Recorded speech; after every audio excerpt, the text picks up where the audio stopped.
Hello guys, Vivek mathematics and solution channel में आपका स्वागत है। आज फिजिक्स का एक बहुत ही महत्वपूर्ण क्वेश्चन को सॉल्व करने जा रहे हैं, यानी प्रूफ करने जा रहे हैं। तो गाइस, क्वेश्चन है मेरा, उत्तल दर्पण की सहायता से प्रमाणित करें कि गोलीय दर्पण की फोकस दूरी उसकी वक्रता त्रिज्या की आधी होती है, यानी उसकी वक्रता त्रिज्या की आधी होती है, यानी F बराबर R/2। गाइस, जब तक मैं हम क्वेश्चन को यहाँ पे लिखते हैं यानी नोट करते हैं, तब तक मैं आप मेरे चैनल को लाइक एंड सब्सक्राइब कर दें फटाफट से। तो चलिए गाइज, आज हम क्वेश्चन को नोट कर रहे हैं। तो गाइज, हम क्वेश्चन नोट कर लिए हैं। उत्तल दर्पण की सहायता से प्रमाणित करें कि गोलीय दर्पण की फोकस दूरी उसकी वक्रता त्रिज्या की आधी होती है।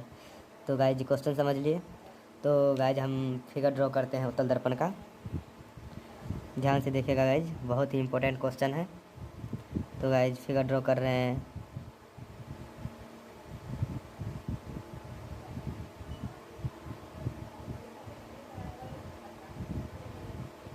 गाइज, ये रचित हुआ भाग हुआ, रचित कर दिया इसको। ये हुआ पोल, ध्रुव, इसे P से डिनोट किया जाता है। ओके दोस्त। तो गाइज, फिगर ड्रॉ करते जाइए मेरे साथ आप भी, ताकि आपको इजी लगे। तो ये हुआ फोकस F, ये हुआ सेंटर ऑफ कर्वेचर, वक्रता केंद्र इसको बोलते हैं। तो दोस्तों देखिए, यहाँ से एक किरण आपतित होती है। ओके दोस्त, ये आपतित होती है उत्तल दर्पण में ऊपर की ओर, तो ये सीधे ऊपर की ओर परावर्तित हो गई। ओके दोस्त। तो गाइज, ये इसका नाम हम दे देते हैं A, इसका B, ये दर्पण हुआ मिरर, तो इसका नाम दे देते हैं M, इसका M डैश। ओके दोस्त। तो गाइज, यहाँ से हम एक अभिलंब ड्रॉ करते हैं जो सीधे C से मिल जाएगी। तो गाइज देखिएगा, हम ड्रॉ करने जा रहे हैं एक अभिलंब, सीधा C से इसको मिला देंगे अच्छा से। और ये परावर्तित किरण सीधा ये वर्चुअल इमेज यानी आभासी सीधा बन जाएगा F पे जा कर के F। तो ये बन गया एंगल, और इसी में हमको प्रूफ करना है F = R/2। तो गाइज, ये हो जाएगा मेरा आपतित इंसिडेंट रे, ये हो जाएगा R रिफ्लेक्टेड रे। तो गाइज, मैंने फिगर ड्रॉ कर लिया है। गाइज, एक चीज़ रह गया है, उसको मैं ड्रॉ कर देता हूँ। तो देखिएगा गाइज ध्यान से, बहुत ही इम्पोर्टेंट क्वेश्चन है। ये हो जाएगा P और F हो जाएगा फोकस दूरी, जिसे हम स्मॉल f से डिनोट करते हैं। ओके गाइज, और यहाँ से यहाँ का दूरी हो जाएगी फोकस दूरी, जिसे हम स्मॉल f से डिनोट करते हैं। और P से C की दूरी हो जाएगी वक्रता केंद्र, जिसे हम R से डिनोट करते हैं। गाइज, इसी को हम आगे बढ़ा देते हैं, इसी की ये। तो गाइज, यहाँ पे हम बढ़ा दिए हैं। गाइज, आप लोग अच्छा से बनाइएगा, सिर्फ इसको समझ लेना है, देखते हैं आपको याद आ जाएगा। याद करने की, रट्टा देने की ज़रूरत नहीं है दोस्तों। इसको हम R से डिनोट कर दिए। ओके गाइज, यहाँ पे ब्रेक हो जाएगा, तो ऐसे कर देना है। तो गाइज, मैं जितना ये फिगर में बनाया उसी को मैं नीचे ड्रॉ करूँगा, शब्द में लिखेंगे। तो गाइज लिख रहे हैं, देखिएगा ध्यान से। गाइज, मैंने जो फिगर में आपको बताया, तो गाइज मैंने आपको जो फिगर में समझाया वो पूरा यहाँ पे नोट कर दिया, डिनोट कर दिया। तो देखिए दोस्तों, यहाँ पे मैंने ये आपको बताया था ये कि अवतल दर्पण है, तो इसे M डैश मान लेते हैं। तो यहाँ पे लिखे हैं, माना उत्तल दर्पण M डैश के परावर्तक सतह पर किरण AB प्रधान अक्ष OC के समांतर आपतित होती है। तो गाइज, मैंने आपको पहले ही फिगर बनाते समय समझा दिया था। OC यहाँ से यहाँ प्रधान अक्ष हुआ दोस्तों, तो इसके पैरेलल AB के OC के पैरेलल AB किरण आपतित हुआ, जो सीधा यहाँ पे Q, इसका नाम रख देते हैं गाइज, Q के दिशा में चली जाती है। तो गाइज, यहाँ पे लिखे हम माना उत्तल दर्पण एम डैश के परावर्तक सतह पर किरण ए बी प्रधान अक्ष ओ सी के समांतर आपतित होती है, जो परावर्तन के बाद आभासी किरण पी सी के बिंदु एफ तक जाती है। तो गाइज यहाँ पे आभासी किरण पी सी के बिंदु एफ तक जाती है। यहाँ पे देख लीजिए गाइज, पी सी के बिंदु ये हुआ ना, पी सी के बिंदु एफ ये, तो यहाँ तक आभासी किरण वर्चुअल इमेज दोस्तों यहाँ तक आती है। तो फिर यहाँ पे हम लिखेंगे पी एफ। गाइज यहाँ पे आपको मैंने पहले ही बता दिया है कि इसके इक्वल होगा स्मॉल एफ, इसको हम फोकस दूरी कहते हैं। तो गाइज यहाँ पे हम लिख सकते हैं पी एफ बराबर स्मॉल एफ, तो लिख सकते हैं क्योंकि इसे हम पी एफ को हम फोकस दूरी कहते हैं, इसे हम स्मॉल एफ से डिनोट करते हैं। तो गाइज यहाँ पे लिख सकते हैं हम, जहाँ पी एफ बराबर स्मॉल एफ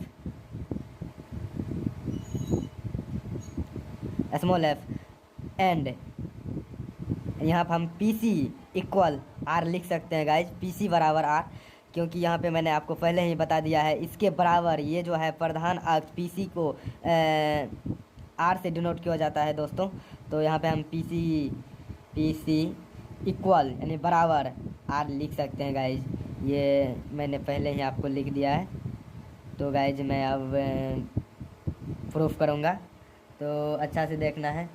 और गाइज यहाँ पे हम लिख सकते हैं साबित करना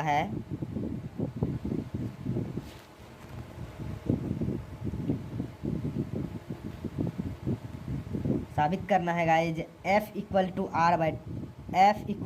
आर अपॉन टू। तो गाइज f बराबर r बाई टू। तो गाइज यहाँ पे लिख देते हैं f बराबर r बाय टू। गाइज इसको हमें प्रूफ करके अभी दिखाना है गाइज आपको, बहुत ही इजी गाइज। तो चलिए गाइज आज प्रूफ करते हैं।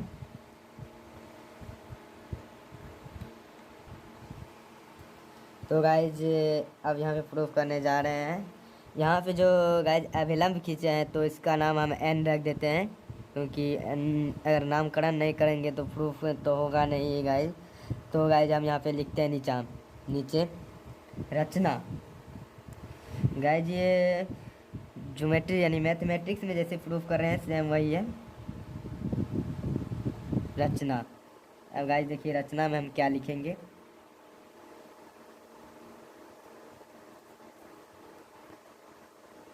अभिलंब एन बी को सी से मिलाया। गाइज यहाँ पे आपको मैं बता दे रहा हूँ, अभिलंब ये एन है ये बी है, इसको मैंने सी से मिलाया। तो यहाँ पे वही रचना में लिखेंगे, अभिलंब एन बी को सी से मिलाया तथा। तो गाइज फिर देखिए यहाँ पे ये क्यू बी को भी मैंने एफ यानी फोकस बिंदु तक मैंने मिलाया, तो इसको भी लिखेंगे तथा आपतित किरण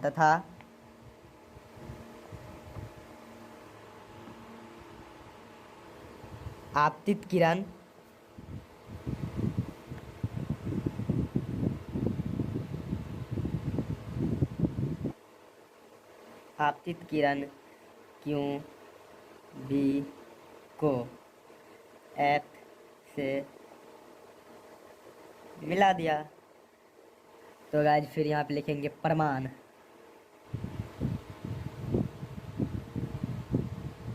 में लिखेंगे गाइज, हम पहले ही फिजिक्स में पढ़ चुके हैं, यदि कोई रे यहाँ से अगर रिफ्लेक्ट हुआ है गाइज, यहाँ से अगर ये आपतित हुआ है और इधर रिफ्लेक्ट हुआ है, इसके बीच जो ये दो एंगल बनेगा तो ये आपस में इक्वल होगा गाइज।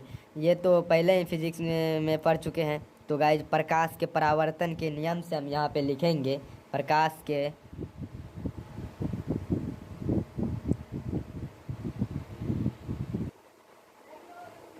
के परावर्तन के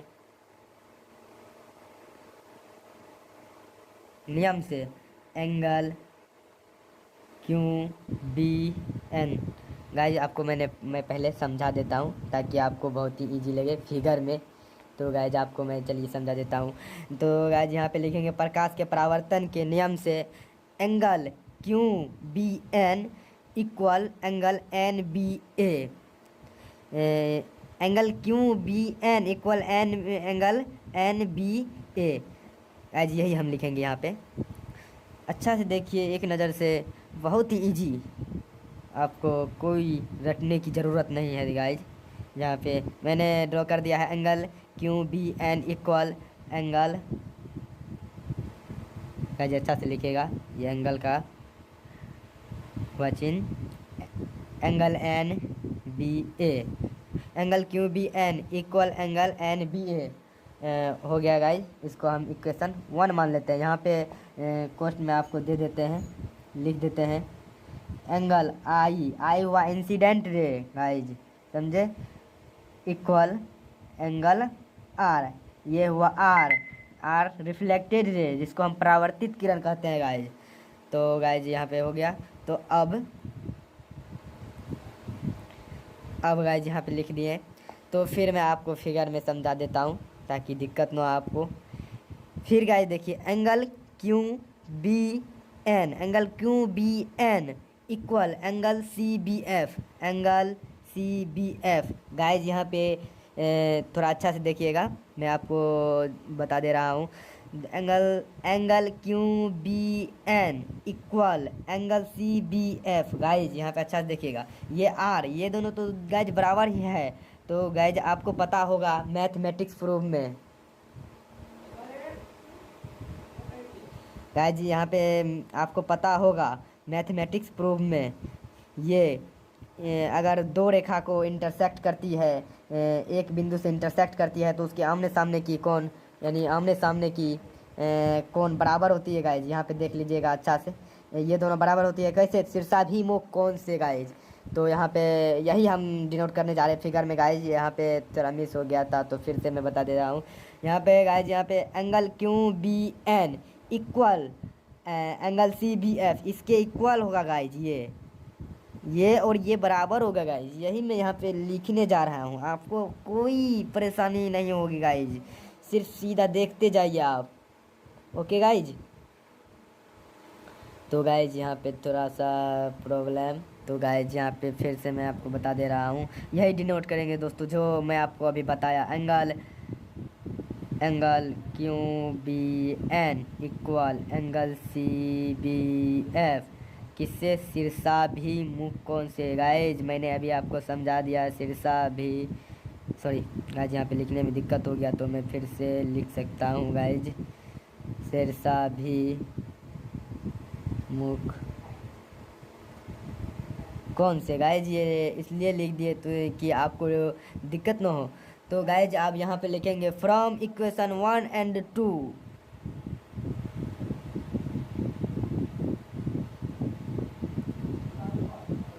फ्रॉम इक्वेशन 1 and 2, ये दोनों से गाइज देखिएगा तुलना कर रहे हैं गाइज 1 और 2 की, तो ये दोनों समान है, इसका देख लीजिएगा गाइज। तो ये कट जाएगा, यहाँ पे हो जाएगा तुलना करने पर गाइज, एंगल एन बी ए बराबर एंगल बी सी एफ, समीकरण 3। गाइज यहाँ पे मैंने 2 नहीं माना, यहाँ पे 2 हो जाएगा, ये equation 2।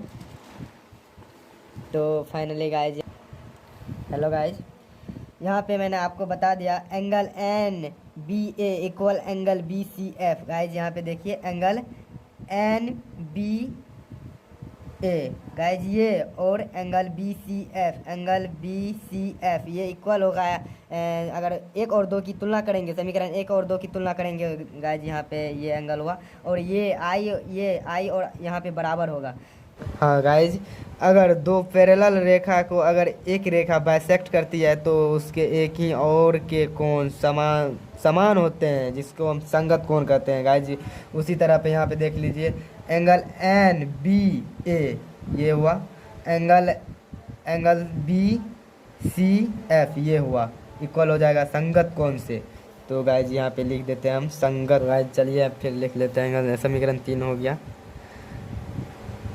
Q B N equal angle B C F, समीकरण 4। यहाँ पे लिख देते हैं हम कोष्ठ में एंगल आई बराबर एंगल आई, ये हो जाएगा संगत कोण से। गाइज मैंने बता दिया, तो यहाँ पे मैंने समीकरण 3 बोल दिया था, तो वो नहीं, यहाँ पे 4 होगा गाइज।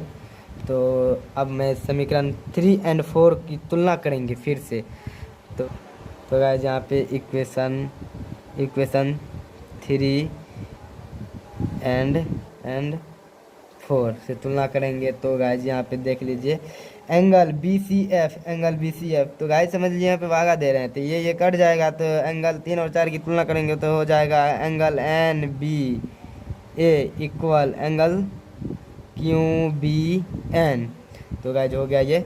यहाँ पे देख लीजिए एंगल आपको दिखा रहा हूँ फिगर में, एंगल NBA इक्वल हो जाएगा एंगल QBN। तो गाइज एंगल QBN तो ये इक्वल हो गया गाइज।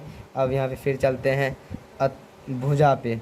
तो गाइज यहाँ पे आप जानते हैं कि अगर समद्विबाहु त्रिभुज में अगर दो कोण बराबर हो तो उसके सामने की भुजा बराबर होती है। तो गाइज वही हम यहाँ पे लिखेंगे, भुजा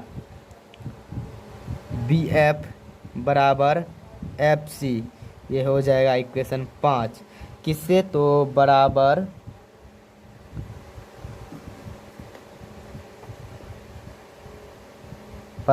कोणों के सामने की भुजा बराबर होती है। गाइज ये कॉन्सेप्ट मैथ की है, ये थ्योरी। तो गाइज ये समीकरण 5 हो गया। तो गाइज आप यहाँ पे थोड़ा अच्छा से देखिएगा गाइज, यदि B बिंदु है गाइज, ये जो आभासी वर्चुअल इमेज है गाइज, इसको हम अगर P के बहुत निकट कर देंगे तो ये लगभग होगा, पूरा तो नहीं होगा गाइज, यहाँ पे लगभग में ही हम इसको प्रूफ कर रहे हैं। तो गाइज यहाँ पे अगर हम इसको देखिए, अगर यहाँ पे ये है, इसको अगर बहुत नज़दीक कर देंगे तो ये PF के इक्वल हो जाएगा गाइज। तो वही हम यहाँ पे लिखते हैं, यदि ध्रुव P के बिंदु B बहुत निकट हो तब PF बराबर BF, ये हो गया 6। तो गाइज यहाँ पे समझे, इसको हम बहुत निकट कर देंगे तो इसके इक्वल हो जाएगा गाइज, लगभग में। यहाँ पे लिख देते हैं गाइज लगभग में। अब गाइज हम समीकरण 5 और 6 की तुलना करेंगे।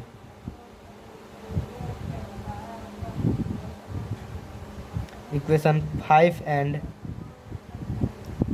6 इसको तुलना करेंगे। तो गाइज यहाँ पे देख लीजिएगा BF कट जाएगा, यहाँ पे हो जाएगा FC इक्वल PF।